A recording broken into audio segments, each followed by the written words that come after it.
Hello అందరికీ నమస్తే and welcome back to our channel mostly Telugu. Big boss season 8 లో ఈ వారం ఎలిమినేట్ అయిన పృథ్వీ వచ్చి ఏం చెప్పాడో టాప్ 5 గురించి తెలుసుకుందాం వచ్చేయండి.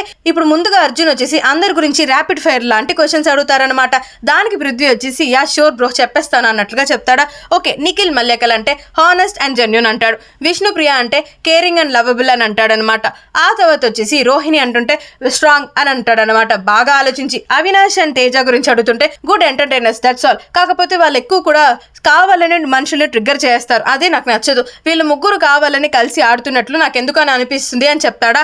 ఆ తర్వాత ప్రేరణ అంటుంటే వెరీ స్మార్ట్ అన్నట్లుగా చెప్తాడా. ఆ తర్వాత యష్మి గౌడ గురించి అడిగేసరికి డేర్ అండ్ డాషింగ్ అని చెప్తాడు. నెక్స్ట్ గౌతమ్ కృష్ణ గురించి అడిగేసరికి కన్నింగ్ అన్నట్లుగా చెప్తాడు. ఇక అంతేకాకుండా తన పాయింట్ ఆఫ్ వ్యూలో టాప్ 5 లో ఎవరుంటారు అనే ప్రశ్నకు గాను ఈ విధంగా పృథ్వీ అయితే సమాధానం ఇచ్చేస్తాడు. నాకు మోస్ట్ ఫేవరెట్ అండ్ ఫస్ట్ నేను చూడాలనుకున్నది నిఖిల్నే. నిఖిల్ పక్కా టాప్ 1 లో ఉండాలి. I wanted him to be winner of big boss season 8 అన్నట్లుగా జెన్యూన్ గా చెప్పేస్తాడు. ఇక సెకండ్ లిస్ట్ లో నాకు ప్రేరణ ఉండొచ్చు అనిపిస్తుంది. ప్రేరణ కూడా చాలా బాగా ఆడుతుంది, టఫ్ ఫైట్ ఇస్తుంది. So as of now house లో స్ట్రాంగెస్ట్ లేడీ కంటెస్టెంట్ అని చెప్తాడు.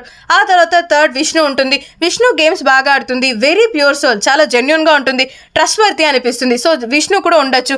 ఆ తర్వాత ఫోర్త్ రోహిణి గారు ఉండొచ్చేమో, ఎందుకంటే ఈ వారం వచ్చేసి తను టఫ్ ఫైట్ ఇచ్చారు, బాగా గేమ్స్ ఆడారు. నెక్స్ట్ వచ్చేసి గౌతమ్ కృష్ణ ఉంటాడేమో అనిపిస్తుంది. తను కూడా గేమ్స్ లో బాగానే పర్ఫామ్ చేస్తున్నాడు అండ్ మేబీ ఆడియన్స్ నచ్చితే ఉంచుతారని నా ఒపీనియన్. సో ఇది జస్ట్ నా పర్సనల్ ఒపీనియన్ మాత్రమే అన్నట్లుగా పృథ్వీ అయితే చెప్పుకొస్తాడనమాట. మరి మీ టాప్ 5 లిస్ట్ ఏంటి కామెంట్ బాక్స్ లో చెప్పేయండి.